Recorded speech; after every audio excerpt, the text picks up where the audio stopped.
was recently traveling in the highlands of New Guinea, and I was talking with a man who had 3 wives. And I asked him, how many wives would you like to have? And there was this long pause, and I thought to myself, is he going to say 5? Is he going to say 10? Is he going to say 25? And he leaned towards me and he whispered, none. 86% of human societies permit a man to have several wives, polygyny. But in the vast majority of these cultures, only about 5 or 10% of men actually do have several wives. Having several partners can be a toothache. In fact, co-wives can fight with each other. Sometimes they can even poison each other's children. You got to have a lot of cows, a lot of goats, a lot of money, a lot of land in order to build a harem. We are a pair-bonding species. 97% of mammals do not pair up to rear their young. Human beings do. I'm not suggesting that we're necessarily sexually faithful to our partners. I've looked at adultery in 42 cultures. I understand some of actually the genetics of it and some of the brain circuitry of it. It's very common around the world, but we are built to love. How is technology changing love? I'm going to say almost not at all. I studied the brain. I and my colleagues have put over 100 people into a brain scanner, people who were just fallen happily in love, people who had just been rejected in love, and people who are in love long term. And it is possible to remain in love long term. And I've long ago maintained that we've evolved 3 distinctly different brain systems for mating and reproduction: sex drive, feelings of intense romantic love, and feelings of deep cosmic attachment to a long-term partner. And together, these 3 brain systems, with many other parts of the brain, orchestrate our sexual, our romantic, and our family lives. But they lie way below the cortex, way below the limbic system where we feel our emotions, generate our emotions. They lie in the most primitive parts of the brain, linked with energy, focus, craving, motivation, wanting, and drive. In this case, the drive to win life's greatest prize, a mating partner. They evolved over 4.4 million years ago among our first ancestors, and they're not going to change if you sweep left or right on Tinder. There's no question that technology is changing the way we court. Emailing, texting, emojis to express your emotions, sexting, liking a photograph, selfies. We're seeing new rules and taboos for how to court. But, is this actually dramatically changing love? What about the late 1940s when the automobile became very popular and we suddenly had rolling bedrooms? How about the introduction of the birth control pill, unchained from the great threat of pregnancy and social ruin? Women could finally express their primitive and primal sexuality. Even dating sites are not changing love. I'm chief scientific advisor to Match.com. I've been it for 11 years. I keep telling them, and they agree with me, that these are not dating sites, they are introducing sites. When you sit down in a bar, in a coffee house, on a park bench, your ancient brain snaps into action like a sleeping cat, awakened, and you smile and laugh and listen and parade the way our ancestors did 100,000 years ago. We can give you various people, all the dating sites can, but the only real algorithm is your own human brain. Technology is not going to change that. Technology is also going to not change who you choose to love. I study the biology of personality, and I've come to believe that we've evolved 4 very broad styles of thinking and behaving, linked with the dopamine, serotonin, testosterone, and estrogen systems. So I created a questionnaire directly from brain science to measure the degree to which you express the traits, the constellation of traits, linked with each of these 4 brain systems. I then put that questionnaire on various match dating sites in 40 countries. 14 million or more people have now taken the questionnaire, and I've been able to watch who's naturally drawn to whom. And as it turns out, Those who are very expressive of the dopamine system, they tend to be curious, creative, spontaneous, energetic. I would imagine there's an awful lot of people like that in this room. They're drawn to people like themselves. Curious, creative people need people like themselves. People who are very expressive of the serotonin system tend to be traditional, conventional. They follow the rules. They respect authority. They tend to be religious. Religiosity is in the serotonin system. And traditional people go for traditional people. In that way, similarity attracts. In the other two cases, opposites attract. People very expressive of the testosterone system tend to be analytical, logical, direct, decisive, and they go for their opposite. They go for somebody who's high estrogen, somebody who's got very good verbal skills and people skills, who's very intuitive, and who's very nurturing and emotionally expressive. We have natural patterns of mate choice. Modern technology is not going to change who we choose to love. But technology is producing one modern trend that I find particularly important. It's associated with the concept of paradox of choice. Millions of years we lived in little hunting and gathering groups. You didn't have the opportunity to choose between 1,000 people on a dating site. In fact, I've been studying this recently, and I actually think there's some sort of sweet spot in the brain, and I don't know what it is, but apparently, from reading a lot of the data, we can embrace about 5 to 9 alternatives. And after that, you get into what academics call cognitive overload, and you don't choose any. So I've come to think that due to this cognitive overload, we're ushering in a new form of courtship that I call slow love. I arrived at this during my work with Match.com.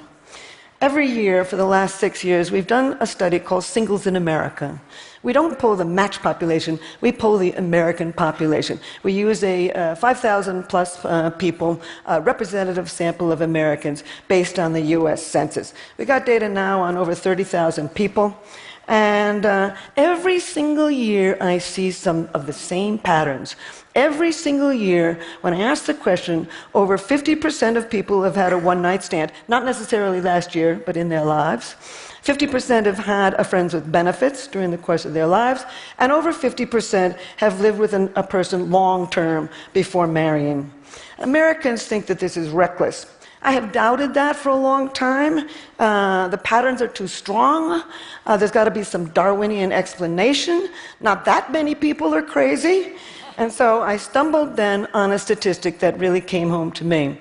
It was a very interesting academic article in which I found that 67% of singles in America today who are living long-term with somebody have not yet married because they are terrified of divorce. They are terrified of the social, legal, emotional, economic consequences of divorce. So I came to realize that I don't think that this is recklessness. I think that it's caution. Today's singles want to know every single thing about a partner before they wed. You learn a lot between the sheets, not only about how somebody makes love, but whether they're kind, and whether they can listen, and at my age, whether they got a sense of humor. And in an age where we have too many choices, and we have very little fear of pregnancy and disease, and we got no feeling of shame for sex before marriage, I think people are taking their time to love. And actually what's happening is what we're seeing is a real expansion of the pre-commitment stage before you tie the knot. Where marriage used to be the beginning of a relationship, now it's the finale. But the human brain... The human brain always triumphs, and indeed in the United States today, 86% of Americans will marry by age 49. And even in cultures around the world where they're not marrying as often, they are settling down eventually with a long-term partner. So it began to occur to me, if there's during this long extension pre-commitment stage, if you can get rid of bad relationships before you marry, maybe we're going to see more happy marriages. So I did a study of 1,100 married people in America, not on Match.com, of course, and I asked them a lot of questions, but one of the questions was, would you remarry the person you're currently married to? And 81% said yes. In fact, the greatest change in modern romance and family life is not technology. It's not even slow love. It's actually women piling into the job market in cultures around the world. For millions of years, our ancestors lived in little hunting and gathering groups. Women commuted to work to gather their fruits and vegetables. They came home with 60 to 80% of the evening meal. The double-income family was the rule. And women were regarded as just as economically, socially, and sexually powerful as men. Then the environment changed some 10,000 years ago. We began to settle down on the farm. And both men and women, they became obliged, really, to marry the right person, from the right background, from the right religion, and from the right kin and social and political connections. Men's jobs became more important. They had to move the rocks, fell the trees, plow the land. They brought the produce up to local markets and came home with the equivalent of money. And along with this, we see a rise of a host of beliefs. The belief of virginity at marriage, arranged marriages, strictly arranged marriages, the belief that the man is the head of the household, that the wife's place is in the home, and most important, honor thy husband until death do us part. These are gone. They are going, and in many places, they are gone. We are right now in a marriage revolution. We are shedding 10,000 years of our farming tradition and moving forward towards egalitarian relationships between the sexes, something that I regard as highly compatible with the ancient human spirit. I'm not a Pollyanna. There's a great deal to cry about. I studied divorce in 80 cultures. I studied, as I say, adultery in many. There's a whole pile of problems. As William Butler Yeats, the poet, once said, love is the crooked thing. I would add, nobody gets out alive. We all have problems. But in fact, I think the poet Randall Jarrell really sums it up best. He said, the dark, uneasy world of family life where the greatest can fail and the humblest succeed. But I will leave you with this. Love and attachment will prevail. Technology cannot change it. And I will conclude by saying that any understanding of human relationships must take into account one of the most powerful determinants of human behavior, the unquenchable, adaptable, and primordial human drive to love. Thank you.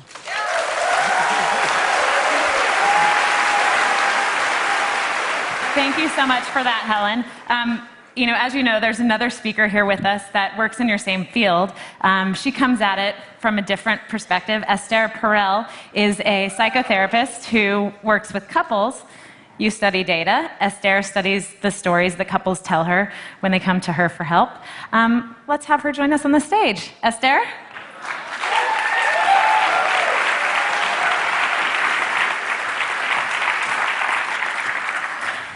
So, Esther, when you were watching Helen's talk, was there any part of it that sort of resonated with you through the lens of your own work that you'd like to comment on?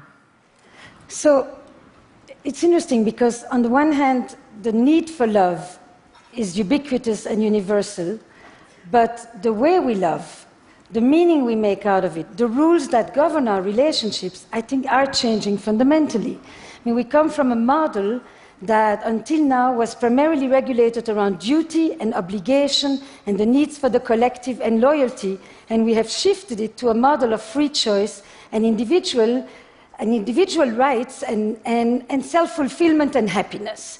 And so that was the first thing I thought, is that the need doesn't change, but the context and the way we regulate these relationships changes a lot. On the paradox of choice, on the one hand, we relish the novelty and the playfulness, I think, to be able to have so much options. And at the same time, as you talk about this cognitive overload, I see many, many people who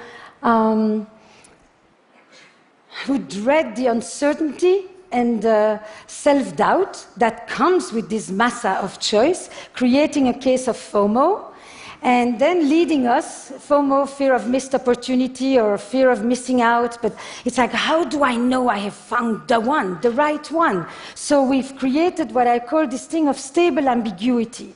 Stable ambiguity is when you are too afraid to be alone, but also not really willing to engage in intimacy building.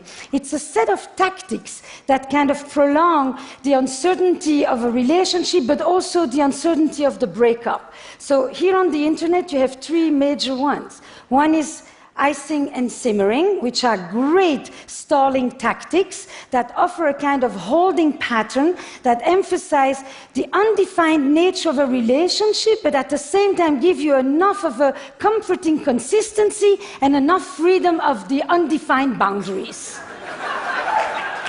Yeah? And then comes ghosting.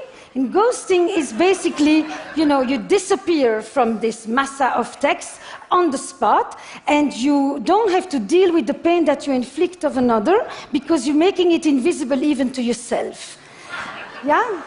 So I was thinking, these words came up to me as I was listening to you, how a vocabulary creates also a reality, and at the same time, that's my question to you, is do you think when the context changes, it still means that the nature of love remains the same? You study the brain and I study people's relationships and stories, so I think it's everything you say plus, but I don't always know the degree to which a changing context, does it at some point begin to change? If the meaning changes, that it changes the need, or is the need clear of the entire context?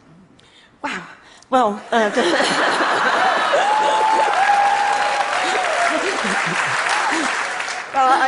got 3 points here, right?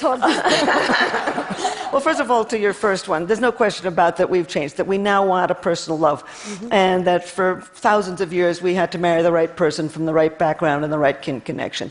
And in fact, in my studies of 5,000 people every year, I ask them, what are you looking for? And every single year, over 97% say... The list grows. Yeah, well, no. I mean, the basic things, over 97% of people want somebody that respects them, somebody that they can trust and confide in, somebody who makes them laugh, somebody who makes enough time for them, and somebody who they find physically attractive.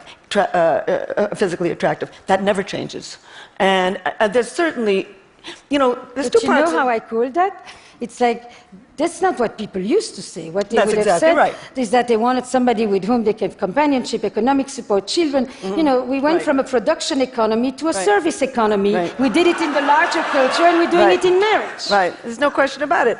But it's interesting, the millennials actually want to be very good parents, whereas the generation above them wants to have a very fine marriage, but is not as focused on being a good parent. I mean, you see all of these nuances. There's two basic parts of personality. There's your culture, everything you grew up to do and believe and say, and there's your temperament. And basically what I've been talking about is your temperament. And that temperament is certainly going to change with changing times and changing beliefs, and that in terms of the paradox of choice, there's no question about it, that this is a pickle. I mean, there were millions of years where you found that sweet boy at the other side of the waterhole and you went for it. Yeah, but I want to say one thing. But I do want to say one more thing. Bottom line is, in hunting and gathering societies, they tended to have 2 or 3 partners during the course of their lives. I mean, they weren't square.